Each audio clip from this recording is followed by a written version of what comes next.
Michelle called me a little after noon and said she was on her way home. I asked her how the dance was, and she said she'd tell me about it when she got home. I'd been anxious ever since she left the day before. Today was the first day of our forced separation, and if she had an exciting story to tell me, I knew that I was in a difficult situation already. It had been 5 days since we were intimate, and I was already feeling very eager. I had no idea how I was going to manage the next 30 days without her, and then another 30 days, knowing she was with Brett. Michelle got home a little past 4 that afternoon. When she drove into our driveway, I went outside to meet her. I opened the door for her, and she got out of the car. It was obvious she'd taken the instructions from Brett seriously. She didn't hide the fact that she wasn't wearing pants. She looked very attractive. When she stood up, I started to take her in my arms and hug her. She pushed me away with the words, "Honey, we can't do that." She wouldn't even let me give her a friendly kiss on the cheek. That night was the beginning of our forced separation. Brett wanted her to think she was his throughout the next month and feel incredibly eager. He hadn't explicitly said that, but it was easy to understand from his requirements. Shortly after she got home, she said she was really hungry, so we went out to dinner at the Olive Garden, and Michelle attracted attention wherever she went. I wanted her so badly but knew we couldn't be together. Nothing in the agreement said I couldn't tell her how much I loved her, though. It was difficult saying those words and not being able to hold her hand or be close to her. During dinner, I asked Michelle about the dance. "I enjoyed it," she said. "I guess it was a pretty normal dorm dance. We danced some, and Jeremy enjoyed showing me off to his friends. She told me she had fun playing pool like she used to in college." "I didn't know you played pool in college," I told her. "Yeah, when I used to go with Mike, we played quite a bit. I was actually pretty good. I was a little surprised. That was the first time she'd ever mentioned playing pool in college. I assumed that being with a college crowd had probably brought back a lot of memories. "Did you win?" I asked her. "I won some and lost some, but I was pretty good. It's been so long since I played that most of the skill I did have was gone. Nothing else happened," I asked her. I couldn't believe that she hadn't at least taken Jeremy back to her room. "Not much. Jeremy wanted to go to my room with me, but I told him I'd been sick the last few days and was just too tired. I convinced him to dance with several of the girls his own age, and he enjoyed that. That was my goal with Jeremy anyway, so it turned out okay." "Are you going to write about it, like you did his first date?" she told me. "There's not a lot to write about, but I guess I could. It might be a little boring." I wondered if there was something she wasn't telling me.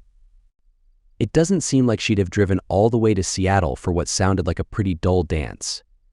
I guess she didn't know how it'd turn out, and I did know she was still acting pretty tired even when she left. I hoped then that she would write about it, though. We got home a little after 10, and Michelle said she was tired after driving all afternoon. I went to bed, and Michelle joined me just a few minutes later wearing her satin pajama gown and nothing else. That's the one similar to what Ginger wore the night we were snowed in Pendleton. We'd always been intimate whenever she wore that gown. I knew it would be difficult lying next to her and not being intimate with her. She told me, "I have to buy some new nighties tomorrow." I haven't had a chance to yet. I'd forgotten about that. Michelle's agreement said she was supposed to wear new nightgowns every night, new beautiful nightgowns. I wondered, did he really expect her to buy 30 new nightgowns? He asked for the receipts to reimburse her, so I guessed he was serious. I had no idea how I was going to handle that, being as eager as I already was. I lay next to her. I'd almost forgotten how much you desire something when you know you can't have it. When Michelle and I abstained from being intimate with each other those 3 weeks before her date with Mike, it was on our own terms. We could have broken that vow of abstinence if we wanted to badly enough. This was going to be completely different since it was entirely out of our control. I knew that if we cheated and were intimate together, that Brett would never find out. Michelle and I would, though. She had given her word, and that was important to both of us. Sunday, Michelle insisted I go shopping with her in the mall. She dragged me to Victoria's Secret first. Michelle looked through their nightgowns, holding the ones she liked up to her body to get my opinion. Given that Brett's purpose was to make her eager for the next month, it added to the fun. I felt very aroused the whole time, thinking of her wearing a new nightie every night. She bought 8 of the most beautiful ones she found. After Victoria's Secret, we went to the Bon Marche, Penny's, Maurice's, and some other stores, repeating the same process. At the end of the day, she'd bought 30 of the most beautiful nighties in the mall. Some were short and satin, several of the nicest were silk, some had bikini or thong panties that she likely wouldn't be wearing, and some were long, soft, and flowing. The one thing they all had in common was that they were beautiful. She didn't skimp on quality or pay any attention to how expensive they were, since she knew we'd be reimbursed for them all. Her only criteria was that they had to be beautiful. Altogether, they set our credit card back over $2,000. The next couple weeks turned into a difficult time for me. All I could think about was being intimate with my wife. She made it a point to be beautiful every day and wore another one of those beautiful nightgowns every night. We followed the rules religiously, never touching, never being intimate. It was challenging for me, but much harder for my dear wife, since she was the one constantly wearing the beautiful clothes. We were a couple that had become accustomed to being intimate and physically close. Now it was all being taken away from us, while at the same time Michelle was dressing to drive both of us crazy. Thank goodness she wasn't working. I don't think her law office would have approved of her beautiful clothing. 2.5 weeks into our forced separation, Michelle told me at dinner that she had a surprise for me. I looked at her curiously, wondering what she was talking about. "You have a date Friday." She's a girl I met at work. We had been having lunches together, and she mentioned her lack of a love life after her husband passed away last year. I told her a little bit about our open relationship and asked if she'd consider a date with my husband. What I stammered. I was looking at this unknown woman with my wide eyes. "Well, I didn't actually make a date for you, but she said she'd love to." This reminded me of the time my darling wife tricked me into spending a night with Jackie. I thought. That hadn't turned out so badly, but then more rational thoughts took over. I didn't really want another relationship. Honey, I really don't want to. You're all I need. My wife is nothing if not persuasive, and she couldn't help but make me feel guilty. "Sweetie, I'm going to be gone with another man for a month. I'm going to be having a good time, and I don't want to worry about you here by yourself the whole time. Please go out with her just once, and if you don't like her, I won't say another word." Then she went on, "But I know you'll love her. She's fun and pretty." Then she added with a smile on her face, "And she's eager. And I know you are too." She was absolutely right about that last part. That was one thing I could certainly relate to at the moment. Every day, living and sleeping with a stunning partner and not being able to do anything about it had left me with a strong desire, almost constantly. My mind hadn't yet focused on what should have been obvious at the time. Could it be that Michelle was arranging a meeting with another woman in case she didn't come home? When we went to bed that night, Michelle wore the very beautiful gown of all the ones she'd bought. It was a short silk baby doll that was really similar to the silk dress she'd worn on our wedding night, except it was new, which made it even more attractive. It fit her perfectly. It was a night that I was incredibly eager. She showed it off to me and asked me to sleep with her. Then she got into bed with me, moved over so our backs were touching, and we lay next to each other without touching, except for our backs. All this to convince me that I needed to go on a date with this girl she knew. Her body, all that soft skin, and her wonderful curves were just begging to be touched. I lay next to her, nearly in tears, wanting her so much. I wanted so much to go to sleep and escape the torment of lying next to my stunning wife, unable to touch her. I don't know if I might have dozed off, but if so, it was very brief. In the morning, I called Diana, her friend. I introduced myself as Michelle's husband and asked her if she'd be free the coming Friday night. I needed some intimate female company.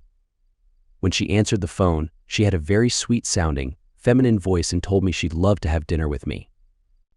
I'd have loved to call Ginger and spend the night with her, but I respected hers and Eric's decision that they'd need to initiate any fun and games between us. I couldn't help but daydream of the 3 nights I'd spent with her, though.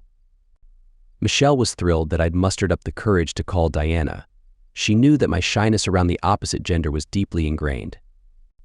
Even though I'd had several very flirtatious encounters with a few ladies in the last couple of years and had realized that I was at least somewhat attractive to women, it was still a major accomplishment for me to call a woman I hadn't even met and ask her for a date.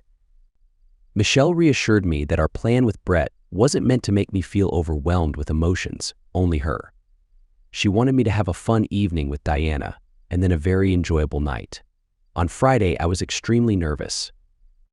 I had never done something like this before, except with Jackie, who I knew a little bit.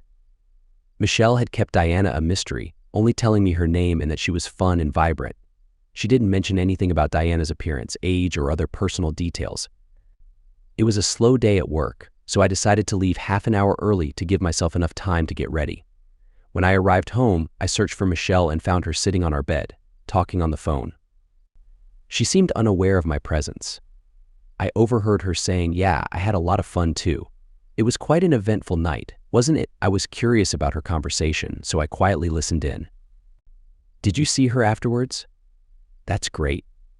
She's pretty, isn't she?"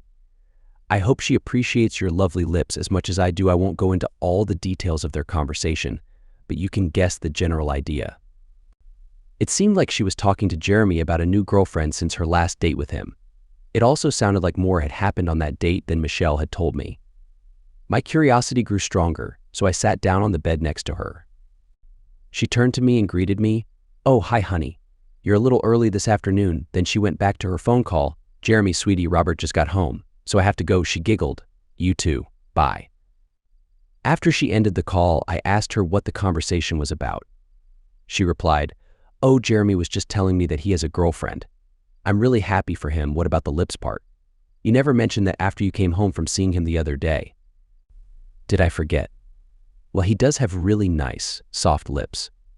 The kind of lips a girl enjoys. A thought crossed my mind, a mischievous one. "I bet they felt good on your cheeks too." She closed her eyes and sighed, lost in her own thoughts. Ha, I caught her. "I thought you said nothing happened." "His lips on your cheeks isn't exactly nothing happened." Michelle blushed, realizing that she had slipped up. "Maybe I did leave some details out," she confessed. I looked into her eyes, "Only some," she groaned and admitted. "Maybe ... more than I initially told you." "You sound like you're asking me." "Do you want to share everything with me now, honey?" "I really want to tell you everything, but can we do it at another time?" "You made love with him, right?" She nodded. "Yes." More than once her face grew redder as she nodded again. "More than twice?" I asked. Affirmative nod once more. 3 times still confirmed. This was becoming quite unbelievable. 4 finally, a negative response. I wasn't entirely sure of what she had just revealed. "So, you made love with him multiple times. Was it 3 times or 4 times?" She held up 4 fingers. "I know what you're thinking when you read this, and I should be angry. She had lied to me." Honestly though, my anger started to fade when she interrupted. "Honey, what would you have done if I came home and told you all about how I made love with Jeremy multiple times? We couldn't do anything that night, and it would have driven you crazy. I planned on telling you everything at a better time." Then she corrected herself. "Actually, it was only 3 times. One of them was with another girl at the party." The story was becoming even more interesting by the minute. "I thought you said you didn't do anything with another girl." "Oh no, not me. I was referring to when Jeremy kissed another girl at the party." "You mean bashful, shy Jeremy kissed another girl?" "Well, it was just kissing." This revelation shocked me. I always wanted to play strip poker with Michelle and others, but she always declined. "And what about my sweet, innocent wife?" She nodded with affirmation. "Well, it was strip poker," she explained. I raised my eyebrows as this story was becoming more incredulous by the second. "Did you have any intimate encounters with another guy besides Jeremy?" She shook her head no. I couldn't resist asking, "With another girl?" "No, just with Jeremy." Then she whispered softly, more to herself than to me. "I guess you could say I gave a guy a very good surprise. I guess that could be considered being intimate with another guy once." Oh no, I was about to explode. It had been over 3 weeks since I last had physical intimacy, and this conversation was affecting me exactly as she predicted. It was difficult to get any details from her, so I directly asked, "Anything else I should know?" She shook her head no, but then added, "Well, unless you count Jeremy getting intimate with me." I stared at her, shocked and almost choked on my own words. "Unless I count that," I stammered. "Well, yeah, I think that's more than a little significant." I didn't want that image in my mind on my first date with Diana tonight. Her face turned a bright shade of red. "One more small thing, there's a video of it." Thank goodness I wasn't drinking anything at that moment, otherwise I would have spit it everywhere. She waited for me to calm down. It took a moment before I stopped sputtering. A video that someone else took. Yes, I didn't know he was filming. I was a bit preoccupied, she admitted. He sent it to Jeremy's phone afterwards. Once I managed to calm myself down, I asked, "And what about the other 3 times? What happened then?" "Those were in my hotel room. We were still a little turned on," I muttered under my breath, mostly to myself in disbelief, still a little turned on. Michelle added, "Well, we had dinner at Shari's in between, but it didn't really calm us down, especially after Tanner sent the video to Jeremy's phone." I rolled my eyes. "I'm sure you put on quite a show for everyone at Shari's." "I think the waitress was jealous and excited by the time we left," she giggled. "Actually, I was certain she was after we let her watch the video as much as I didn't want to. I knew we needed to end this conversation. I had a date that night, and I didn't want to be late. Michelle helped me get ready, picked out clothes for me, and gave me encouragement that Diana would like me. It was similar to how she supported me before my first date with Jackie, except for one thing. On that occasion, she left a lipstick mark on my cheek, hoping it would impress Jackie. This time, although I desired it, there was no lipstick mark. We didn't exchange any kisses or hugs as I left the house. We hadn't even hugged each other for almost 3 weeks. Our only physical contact had been accidentally brushing against each other in bed. I craved physical, intimate contact with a woman. Yet Michelle told me about her experiences with Jeremy, and I was going on a date with a lively girl I had never met. Thanks, Michelle. Just what I needed tonight. I remembered how I had bought Jackie flowers when I first picked her up, and how much she appreciated it. I stopped at a florist and picked out a bouquet of tulips and a nice vase. The salesperson arranged the tulips beautifully in the vase, ready for me to give to Diana. I hoped she would like them. I drove to the address Michelle had given me, feeling incredibly nervous. I stood in front of the door, contemplating whether I should run away. I took a deep breath, held onto the vase of flowers tightly, and rang the doorbell. I heard footsteps approaching the doorknob turning, and then the door swung open. Standing in front of me was a stunning young woman. The first thing I noticed was her lovely face, like a pixie small nose, dimples on her cheeks, and vibrant glasses. The next thing I noticed was her height, maybe around 5'8" or 5 feet 3 inches. Then her face lit up with a warm smile. Her smile was contagious, and I instantly liked her. "Hi, Diana, I'm Robert." I handed her the vase of tulips. She took the flowers with one hand and held my other hand with the other, leading me into her home. "Thank you, I love tulips. How did you know I decided honesty would be the best policy?" "I didn't. I wanted something pretty for you, and I thought they were beautiful." Then she kissed me on my cheek. Her perfume smelled heavenly. She'd already put me at ease, relieving much of my nervousness. My initial reaction to her was that she seemed to be a fun, very happy person. I asked her if she'd like to accompany me to dinner, and she said she'd love to. I followed her to my car, admittedly admiring the view. She had a very nice feminine figure. She was wearing a pair of slacks and a purple dress to contrast with her fair complexion and wavy, shoulder-length, brown hair. I opened the car door, letting her slide in. As I walked to my side of the car, I tried to figure out how old she might be. I suspected she was pretty close to my age, maybe a few years younger, probably in her 30s. I took her to my favorite restaurant, the Black Angus. We had a fantastic meal, and I loved talking with her. She told me about her husband, how he'd passed away a little over a year ago from cancer. I found it amazing that after such a tragedy, she was such a happy person. I asked her about that. She told me, before he died, he told me he wanted me to enjoy my life. I could either feel sorry for myself or do what he'd asked. Yes, I miss him, but I'd rather honor him by enjoying life. What a brave, fantastic person I was sitting with, I thought. Everything she said made me like her more. Then she changed the subject.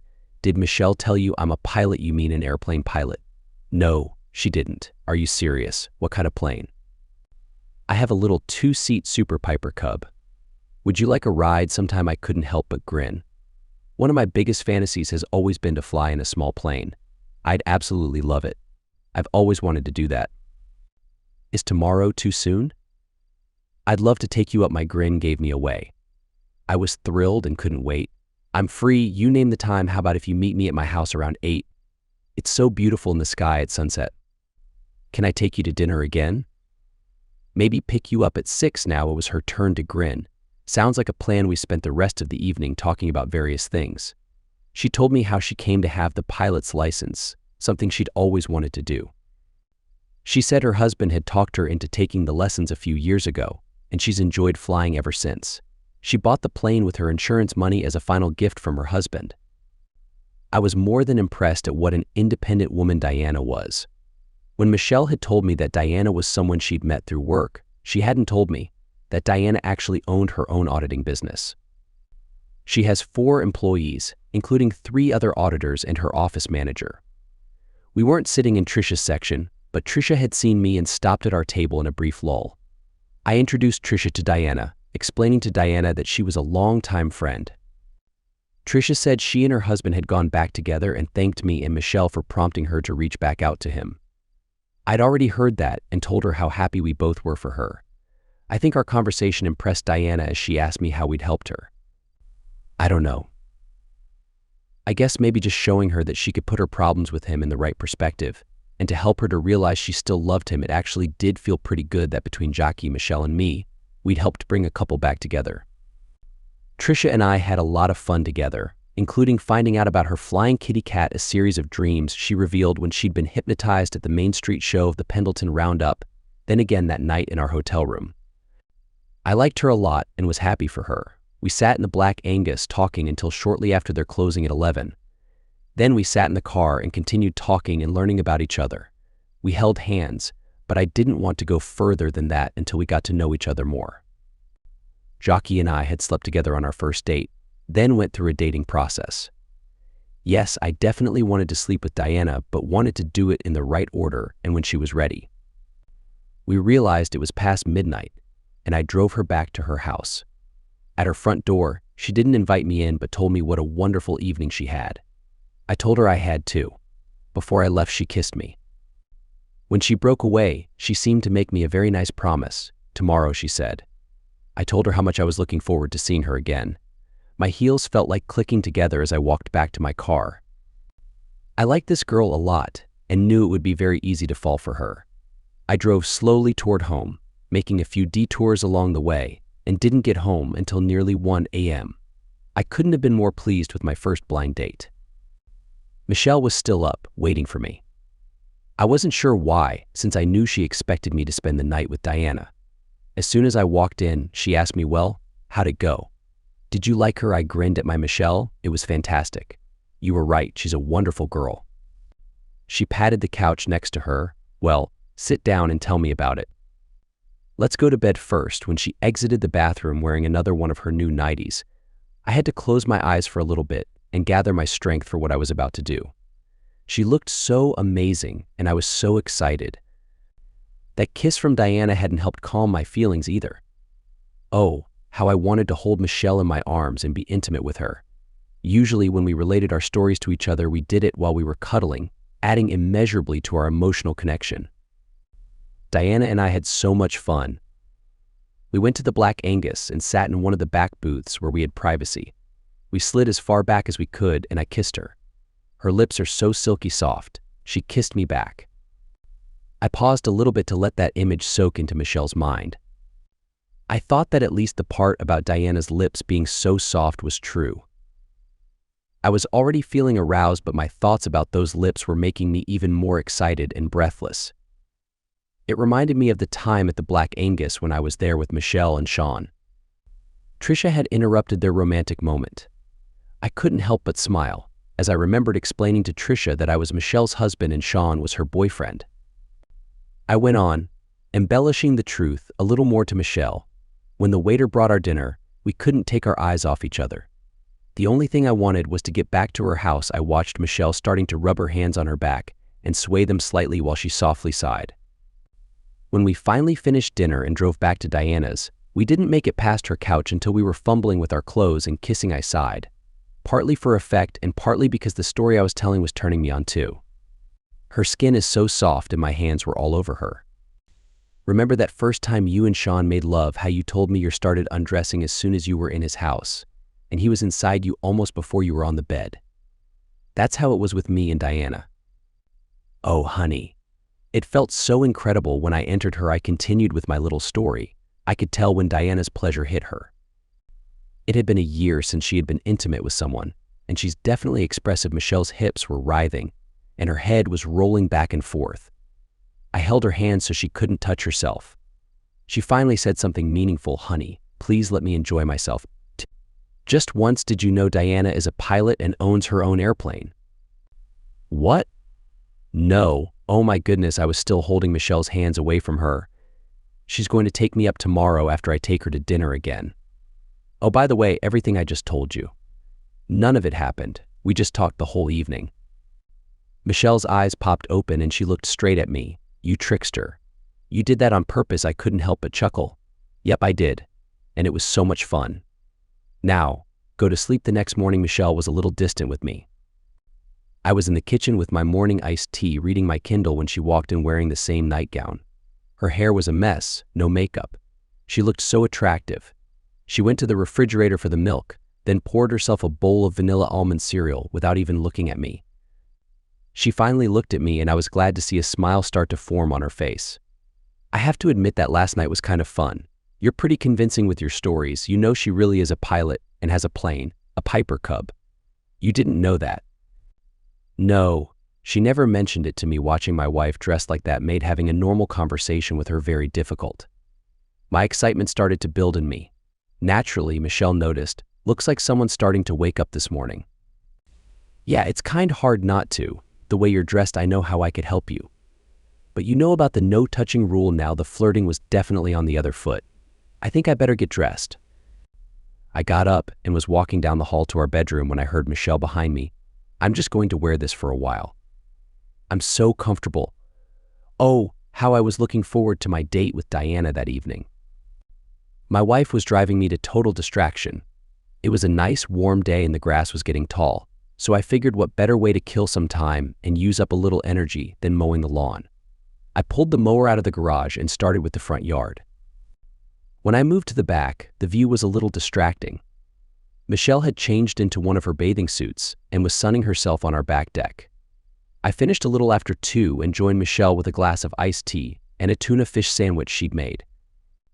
It was a little hard to avert my eyes from her attractive body, and she enjoyed me looking leering was more accurate. I didn't even try to disguise my admiration. She asked about my date that evening and I told her we're going to dinner, then Diana's taking me up in her plane. And after that I'm hoping she'll invite me in. If so, I might not make it home tonight. You liked her then? Ha, yeah, I think I could learn to like her a lot. She's amazing. How anyone can be as fun-loving and happy after losing her husband only a year ago is incredible. She's never told me very much about her husband apparently. Before he passed away, he told her he wanted her to enjoy the rest of her life, so she's determined to do it. I'm glad. I really like her and I was sure you would too. I guess I have to tell you, thank you for the blind date. You're welcome. I'll enjoy my cruise that much more knowing you're with someone nice. Then she added, if you're not coming home tonight, I think I'll spend the night with Sean. I squinted my eyes at her a little bit. I'm not certain about spending the night, but I don't mind if you go to Sean's. Does he know about the no touching rule? You know he's going to try to be intimate with you, don't you? Can you be trusted with him? Yes, dear, I can be trusted. You weren't very trustworthy last night, were you? That's because you were intentionally teasing me, and Sean's going to be intentionally trying to be intimate with you. Can you stop him when you're going to want it as bad or worse? Sweetheart, I know I can't be intimate with him, okay? I trust you.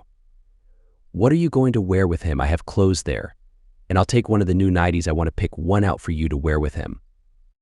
I went to the drawer where she was keeping the new ones she hadn't worn yet. Just handling them was driving me crazy. There was one in particular I was looking for, one of the ones I especially liked from Victoria's Secret. It was another baby doll satin, but with a lacy, totally see-through bodice. I knew that Sean would be driven completely to distraction, and he wouldn't be able to keep his hands off her. Likewise, Michelle would be completely out of her mind with wanting Sean. I held it out to her. That's the one. If you go to Sean's, I want you to wear this one. And while Sean and I are suffering, you'll be with my friend. Okay, that's fair. Nothing fair about it. You said yourself that this isn't about me. It's about making you as excited as possible. I'm just trying to do what you said. Besides, you're the one who insisted I go out with Diana. When you're with Sean, I want you to be thinking about what Diana and I are doing. Michelle sighed. Okay, I'll wear it good. Now that that's settled, if it's okay with Diana, I'll send you some pictures, maybe even a video tonight. I couldn't help but tease her a little after what she'd done to me when she was with Sean in Las Vegas. I got playfully hit on my arm just for trying to be helpful. The girl has no sense of justice. She got up and went in the house. I followed behind her, admiring the view with my excitement already strong from the conversation we'd just been having. I thought I needed to tease her just a little more. Sweetheart, don't forget there's also a no pants rule when you go out with him. She turned, getting a playful smile on her face. In her best dancer pose, she slipped her hands under the strings of her dress. Then she reached behind her and pulled the little knot holding her top in place. Her top dropped away, leaving my gorgeous wife standing in front of me. Do you think Brett will enjoy the view when we're in his room? She asked me. There's no need to elaborate on how my mind and body responded to that. I think you get the idea. I couldn't help but tell her, and I hope Sean gets the same view tonight. Later that afternoon, Michelle left for Sean's. She said they were going out to dinner at the Branding Iron nightclub. We've never been there, but I checked their YouTube page, and they were having a country western singer for entertainment. I talked her into wearing one of the western outfits she'd bought for a long weekend with Sean shortly after they started seeing each other. It was a short leather skirt and red silk blouse. It was attractive as heck. Michelle hadn't seen her lover in almost 2 weeks and hadn't had any intimate time for almost 4 weeks. Now she was going to a nightclub with him wearing extremely attractive clothes, then back to his house to sleep with him in one of her best dresses. And they couldn't touch each other. How incredibly delightful can you get? Either one of two things was going to happen. She'd be awake and miserably excited all night, or would give in and have a good time. Either way, I was anxious to hear about her night. I really hoped she'd keep her word and save the good time for Brett, which I was about 95% certain she'd do. Besides, I was looking forward to teasing her for the next week and a half. I was hoping that after sleeping with Diana, my intimate desires would be at least somewhat mollified, leaving me free to happily tease my wife. After Michelle left, I got myself ready for my date with Diana. I had no idea what kind of restaurant she wanted to go, so decided to dress for the plane trip. A simple pair of slacks and one of my favorite satiny shirts. I loved the feel of a woman's hand on that shirt, and I was hoping to feel Diana's hands on it later. When I met her at her house, I was again taken aback by her big smile. Diana isn't beautiful like my Michelle, but she's very pretty in a girl next door kind of way. She was wearing a simple pair of slacks and a loose-fitting top that didn't reveal any details about her body.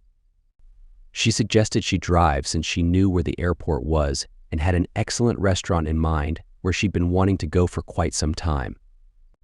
The McDonald's drive-thru wasn't exactly what I presumed she had in mind, but I couldn't help but laugh a little when she pulled up to the speaker and asked me what I wanted. We ordered and drove to Riverfront Park on the Columbia River.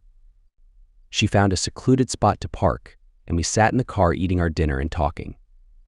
Diana told me more about her husband Phil and how he'd become ill with brain cancer.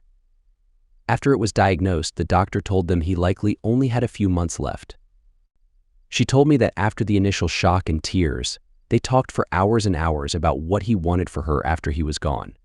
She said she's never talked to anyone about that time in their life before. I felt pretty honored that she trusted me with such an intimate and painful part of her life. I learned she was the youngest of her family. She has an older brother and sister, and that she was raised in Moses Lake. Her mom was an elementary school teacher, now retired, and her dad is an auditor. She told me she and her husband were so engrossed in their businesses that they hadn't had the initiative for a baby, and how much she regretted that decision now. I told her I'd never met anyone like her either. I couldn't help but think that someone who's had such a recent heartbreak and was now so happy is a unique person. The more I got to know about her, the more I liked the sound of her name, Diana. Speaking of happy, Diana finally drove us to the airport and we walked to her plane. To say I was impressed is a monumental understatement. Her plane was beautiful white with fiery red striping on the body and wings and polished to a gleam. From the look on Diana's face, I could tell how proud she was of it. I thought she might kiss it. Every time I see this, I think of Phil. He gave it to me, she explained. Diana untethered the straps that held the wings down, then opened the door on one side and gestured for me to climb in. I did so, and she climbed in on the other side, then went through her pre-flight checklist one by one, including making sure both of us were belted in. She enumerated them and voiced each one out loud, but I was excited and can't remember them. When she was ready, she hit the starter button and her engine came to life. She looked over at me with a smile on her face and commented, "Isn't that a sweet sound?" I gave her a thumbs up, and she gave it a little push. We started to move, rolling to the end of a runway. After a short pause, she pushed the throttle forward, pushing us back against the seats. It seemed only a tiny way until it lifted off the runway, and we were actually flying. We gained elevation pretty quickly until she leveled it off and let off the throttle a little. It made a huge difference as we could now talk and hear each other. She told me that she listened to the radio just in case, but didn't need to communicate with the big airport's tower unless something happened. I was fascinated and loved looking down on the town I'd lived in for so long but had never seen from above. It's funny how you can see things you have seen before, but see them for the first time in a new light, like how all the streets interconnected with each other. She flew us over both our houses so I could see it from above, then she started north. I was loving it. I'd never dreamed that flying could be so much fun. Well, actually I had, but it was only in my imagination before. Now I was experiencing the real thing, and it was every bit as much fun as I'd hoped it'd be, even more. I remember watching the flying scene in It's a Mad, Mad, Mad World with the cars below driving about double the speed of the old airplane, but this certainly wasn't like that. We were zipping past the cars. Diana told me some of the details of her plane, but I was so engrossed in the scenery and excitement that I don't remember a word of what she said about it, other than her excitement and love for her plane and flying.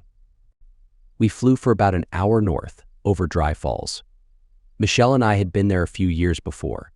It's where the ancient Ice Age Missoula floods had washed out a gigantic waterfall area about 4 times bigger and over twice as deep as Niagara. She flew down lower so we could see the tiny trickle of a stream in the bottom with people fishing. Even all the water that flows over Niagara wouldn't make much more than a trickle. During the flooding when it was formed, it was completely underwater, not much more than a ripple in the giant flow. The floods were a result of ice dams during the last ice age in what's now Montana that built up over 40 to 50-year periods, then broke.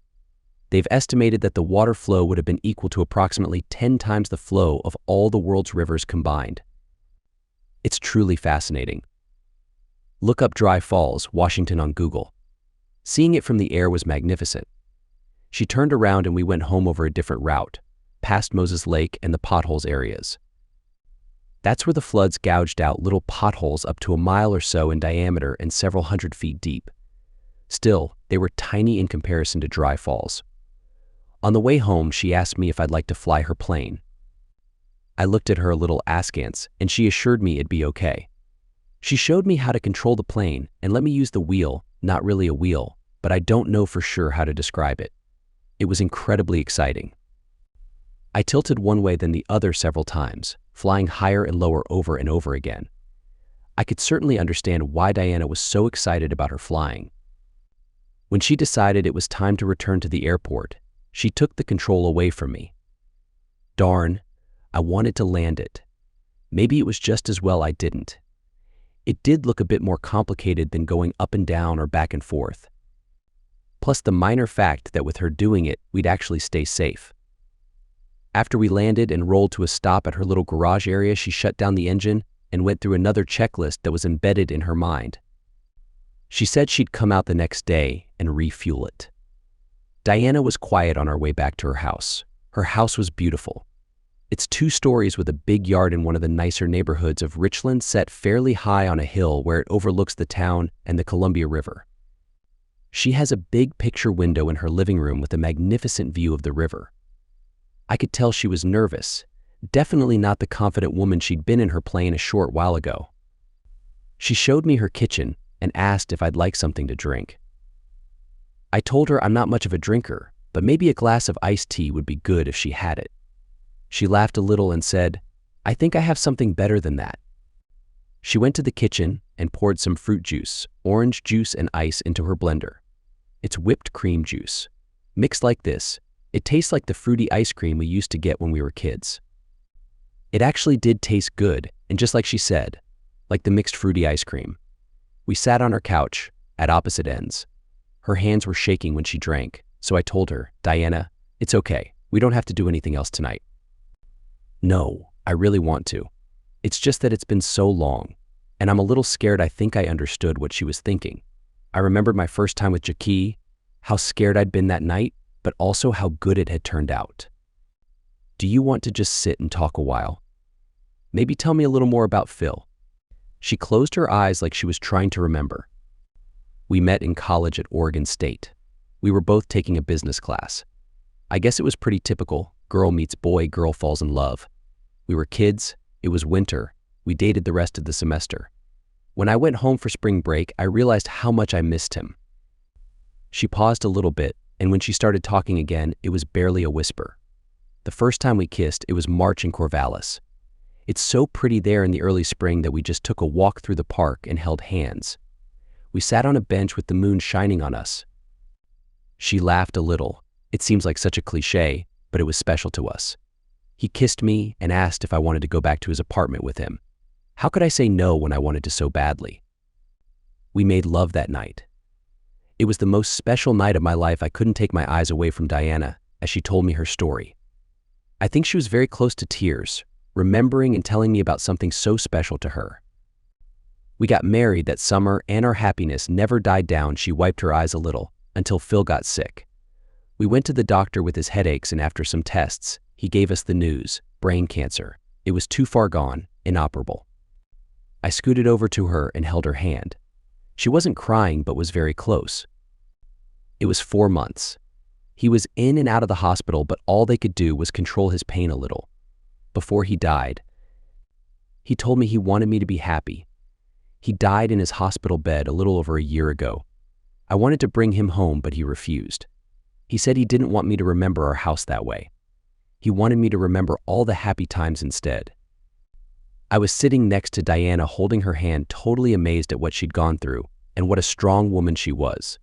She took another drink, smiled, and asked me, "What about you? How did you and Michelle meet?" What could I say after the heartbreaking story she'd just told me? Diana was smiling again and acted like she really wanted to know, so I told her about meeting Michelle at a basketball game while I was home on leave from the Coast Guard for my grandma's funeral. I loved my grandma and always felt that I owed her everything. I'd never have gone out with Michelle or had the life I have if it wasn't for her. I told her about our first date after the game. We were going to a movie when one of us mentioned how much we liked the mountains at that time of year. We both laughed, and I turned the car around to borrow my dad's four-wheel drive Toyota Land Cruiser, and we spent the evening playing in the snow instead of watching a boring movie. We dated until I left for New York and the Coast Guard, then wrote letters each other every day. After radio school, I was stationed at a small, secluded station in Sitkinak, Alaska for a year's tour of duty. I still remember that airplane trip when I left her, thinking it'd be a whole year before I saw her again. I told her about the lake at the base, how the mail plane would land on the lake, then quite often the wind would shift directions. With the wind blowing the wrong way, they couldn't take off along the length of the lake, so they did the short direction ... straight into a fairly tall bluff at the edge. With the wind, the plane would get in front of the bluff and literally lift like a helicopter to clear the bluff. She laughed and said she'd have hated to be the first one to try that little maneuver. Then, unexpectedly, they transferred me to Kodiak after 4 months. I went home on 2 weeks' leave, and we got married in Reno. I went back to Kodiak, found us a tiny apartment, and a couple weeks later, she flew there to meet me. Diana looked at me a little quizzically. "Why are you here with me?" "I don't understand. I know you love Michelle, so why did she set up a date between us?" I took a deep breath. How the heck do I explain our situation? Michelle told me that she'd told you a little about our open relationship. It's such a long story. It started in Kodiak when we had a rather eventful night with her spending time with another guy. I discovered that night I was kind of a voyeur and liked her being with someone else. We never did anything like that again until a couple years ago. She told me about a lover she had in college, and to make a long story short, I encouraged her to meet him again for a weekend alone. Diana's eyes were wide, totally engrossed in the story I was telling her. Michelle knew how nervous I was with girls and hadn't ever been with anyone but her. I told her about the sales girl at Victoria's Secret when I was buying her clothes for her date, so she literally dragged me there and forced me to ask her for a date. Diana's face had lost that sadness from earlier and was grinning ear to ear. "Did you spend time with her, Em?" But not until after watching Michelle spend time with her boyfriend that night that got a huge giggle from Diana. And it was so perfect. It was the first time I'd even kissed another girl. I'd never imagined what it could be like. "Did you see her again after that?"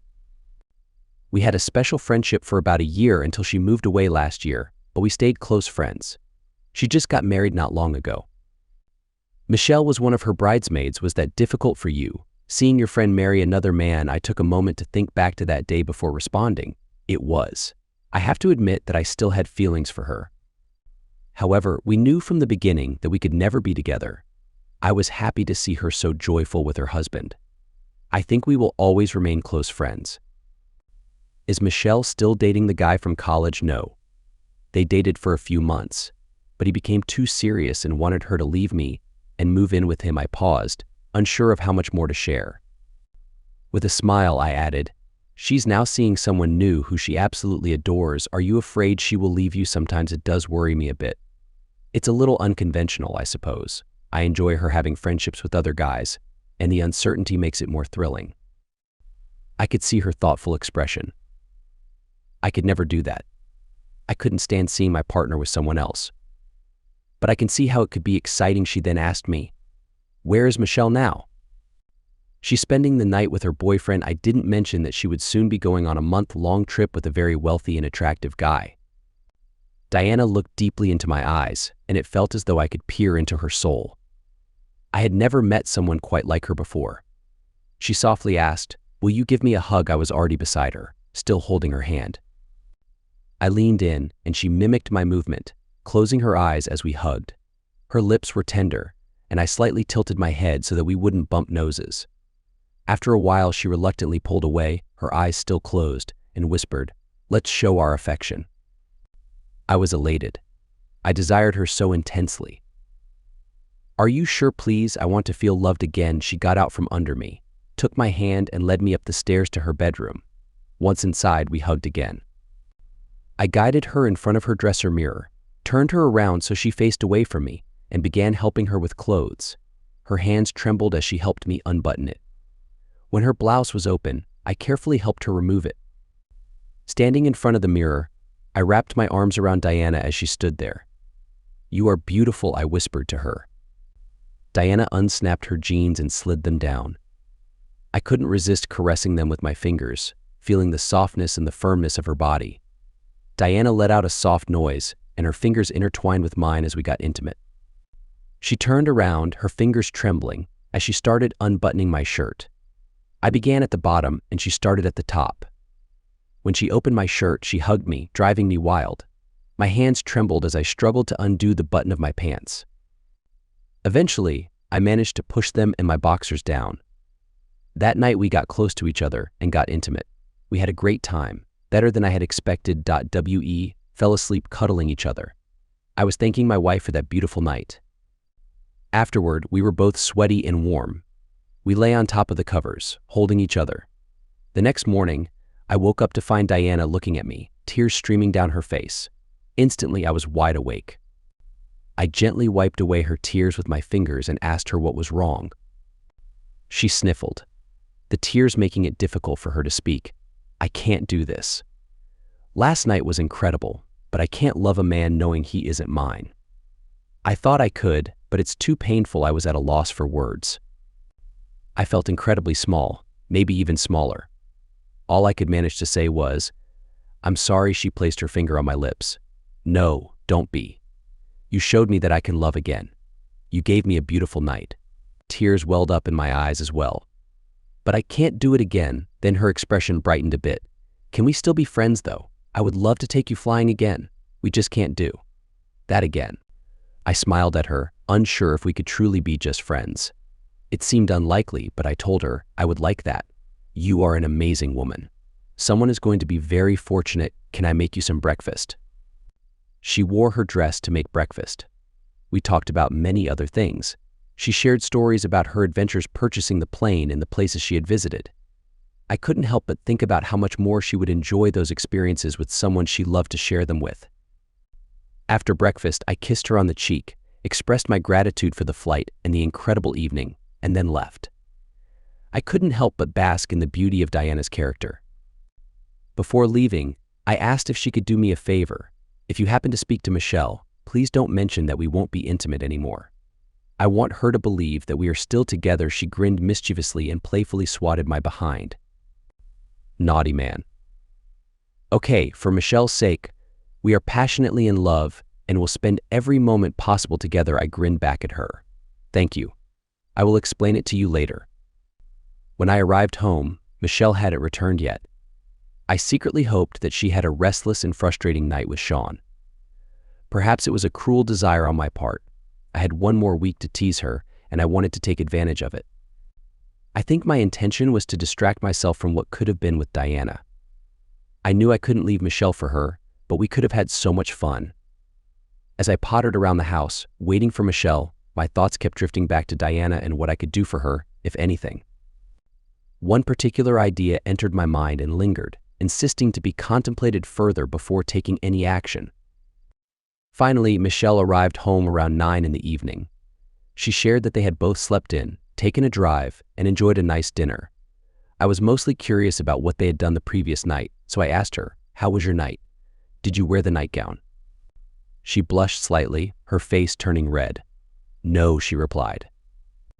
I gave her a stern look, pretending to reprimand her, but her expression quickly changed as she added, "Neither of us wore anything. We knew it was off limits. We spent the whole night in bed with the lights on, just looking at each other and longing to make love. But we didn't even touch. Neither of us fell asleep until early this morning." She then inquired, "What about you and Diana?" I wanted to tell her every intimate detail, just to make her squirm a little more. Well, almost everything. I wasn't going to reveal to her that Diana and I wouldn't be seeing each other anymore. I knew part of Michelle's plan was to keep me occupied while she was away with Brett for a month. She would savor her time with him even more if she thought I was in the capable hands of Diana Fulbright.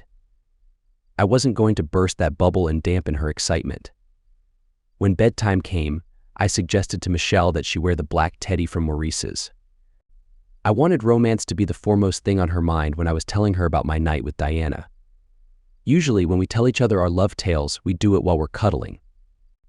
After the incredible time I'd had the night before, I knew I could be much more detailed with her without it bothering me nearly as much as her. She'd made it a point to put on her nice perfume and makeup before she came to bed. She looked so incredible, I wasn't sure if I could do what I'd planned. My carefully thought out intentions and assumption went straight out the window when that wonderful creature climbed into bed beside me. I rolled onto my side facing her and ran through her hair. This was going to be such fun. I couldn't touch her intimately, but I thought I could teasingly touch her while I told her about how amazing it'd been with Diana. "Diana's a sweet girl." "How long have you known her?" I asked. "I knew her a couple months. She looked lonesome when she came into our office, so I asked her if she'd like to do lunch together. We've been friends since then." Did you ever notice how soft her lips are? I closed my eyes and ran my fingertip over Michelle's lips. Never mind. You probably don't want to know how soft her lips were and how wonderful it felt when our lips met. Did you know that last night was her first time in over a year? It reminded me of that night with you and Alec when he hadn't been with a person for so long. That was a fun night. Didn't you think so? You know, it's only been about a month since you've been intimate. Imagine what it was like for Diana. Over a year, Michelle was enjoying every bit of the story I was telling her. It looked like the story I was telling satisfied her in ways. "I'm curious, sweetheart, when you had an intimate moment with Brett, did you hug him?" Michelle was holding her legs tightly together and groaned in response. "Last night when you were at the branding iron, I bet every guy there wanted to see your body. Did it drive Sean crazy that he couldn't see it last night? I know it's driving me crazy right now. I want so badly to pull your little teddy up and kiss you all over." "I'm sorry I got distracted. I was telling you about Diana, how good her body is. She seemed to like it too, with her hands in my hair pushing my mouth tighter around them. After we were both intimate and on her bed, we spent some more time. Her bare body against my chest felt so good. I made it a point to tell her how beautiful she is while we explored each other's bodies with our hands. Her skin is so soft. I loved feeling her bottom, her nice smooth tummy and back. I think she enjoyed it too. My heart was pounding from telling all of this to Michelle. I wanted to make love with her so badly. After I finished and Michelle was whimpering next to me, I told her, "Now it's your turn. Tell me about your evening with Sean." She looked up from the pillow she was clawing at, took it in her hands and beat me all around my head and shoulders. When she assumed I was properly chastised, she buried her head in it and whimpered a little more. I guess she was through with the storytelling for the night. The rest of the week was stressful, as Michelle was leaving the following Sunday morning. Every night was a challenge to get through because we were both so highly aroused. I told Michelle quite a bit more about my evening with Diana, including the adventure she took me on. I fibbed a little when I told her I expected to see a lot of Diana while she was gone. Thursday, Michelle went to dinner with Sean one last time to say goodbye to him but came home afterward. Saturday, I suggested she wear something nice, like maybe her Christmas dress, to go out to dinner and maybe dancing or something afterward. Michelle looked absolutely gorgeous when she was ready. Her dress is a turquoise leather with Indian beadwork that came to about mid-thigh. It's very form-flattering and attractive. She'd only worn it a couple times since I gave it to her as a Christmas present. The last time was the dorm dance with Jeremy. That had apparently turned into a pretty spectacular night. The last time she'd been intimate. I looked at my beautiful wife and couldn't imagine how I was going to survive a month with her gone. We went to our favorite restaurant, the Black Angus. I hoped Trisha was still working. She's the pretty waitress that I had a brief connection with last summer and fall until she went back to her husband. That time of the evening you nearly always have to sign in and wait for a table. When I did, I asked if Trisha was working. She was, so I asked if we could be seated in her section.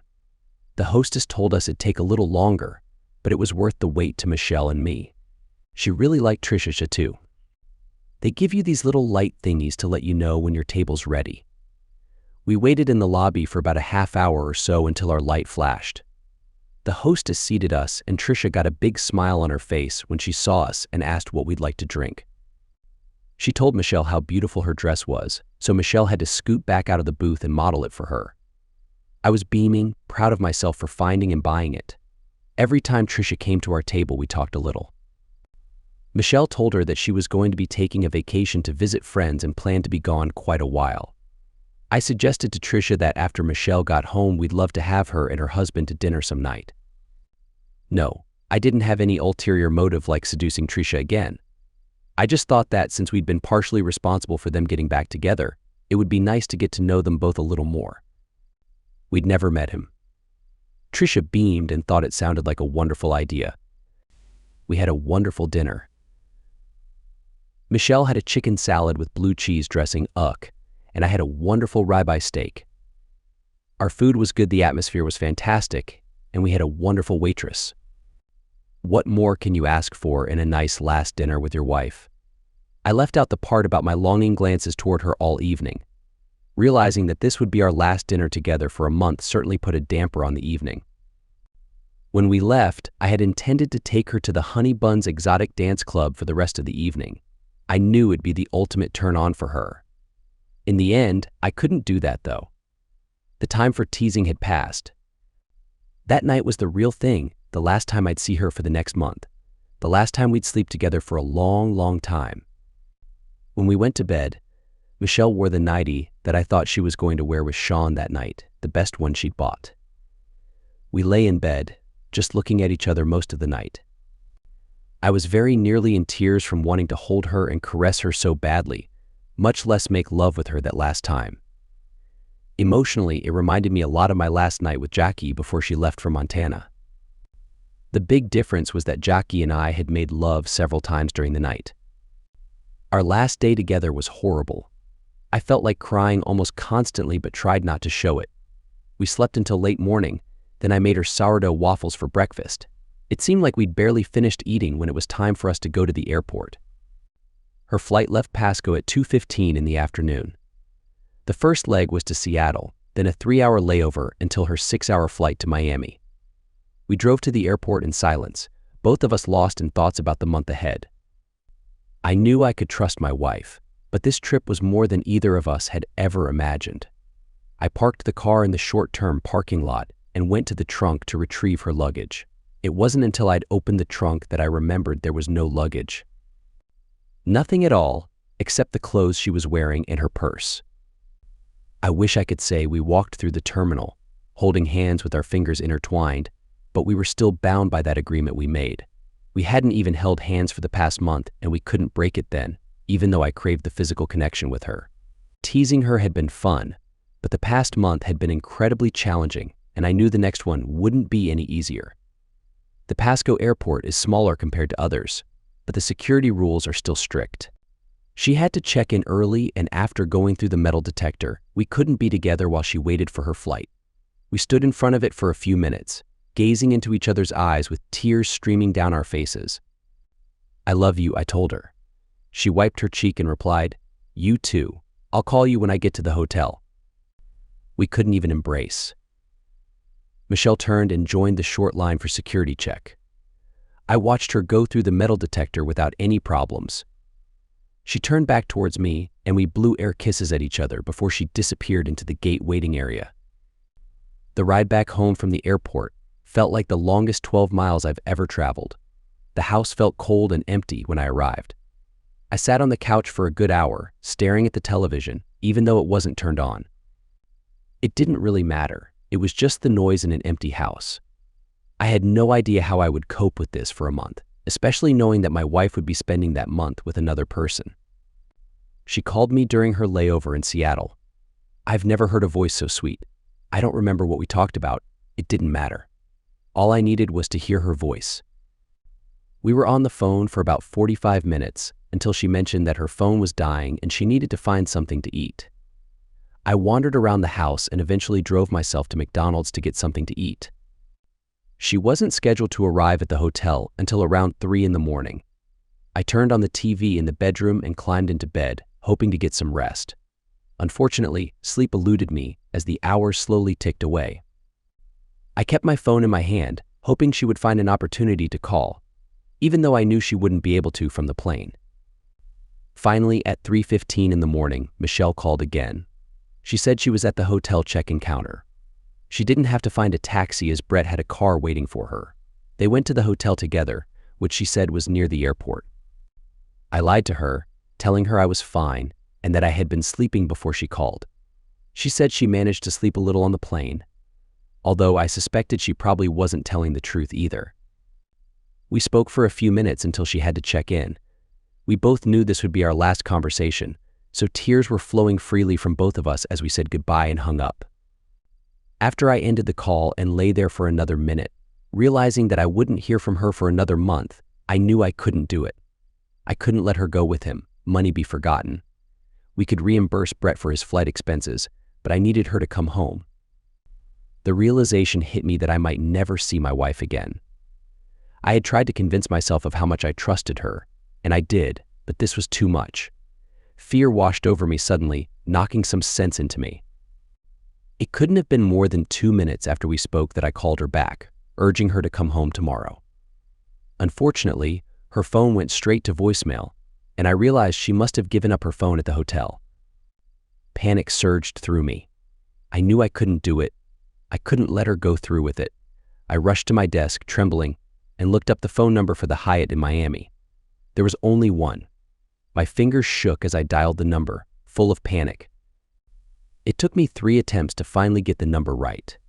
A friendly female voice answered, "Hyatt Place, Miami. How can I assist you?" Undoubtedly, my panic was evident in my voice as I blurted out, "There is a woman checking in right now, Michelle Fields. I need to speak with her. Please, I apologize, sir, but there is no one here by that name." My hands continued to shake, my voice broke, and tears streamed down my face as I responded. "Then I don't know what name she might be using, perhaps Amber, but please, I have to talk to her, sir. I'm sorry, but there is nothing I can do to help you." The friendly voice had transformed into a firmer tone. "Our instructions are clear that she is not to receive any calls with that." She ended the call. I stared at my phone in disbelief. I was too late. I had just been told that there was no way for me to contact her. My wife was gone. Panic consumed me completely, and there was absolutely nothing I could do. I felt complete hopelessness like never before. It took me a long time to catch my breath as I realized I was utterly powerless. If you're lost in the woods and filled with fear, at least you can run and try to find your way out. But there wasn't a single thing I could do. There was nowhere to run or hide from my emotions. The sudden realization that this fear would consume me for the next month was almost too much to bear.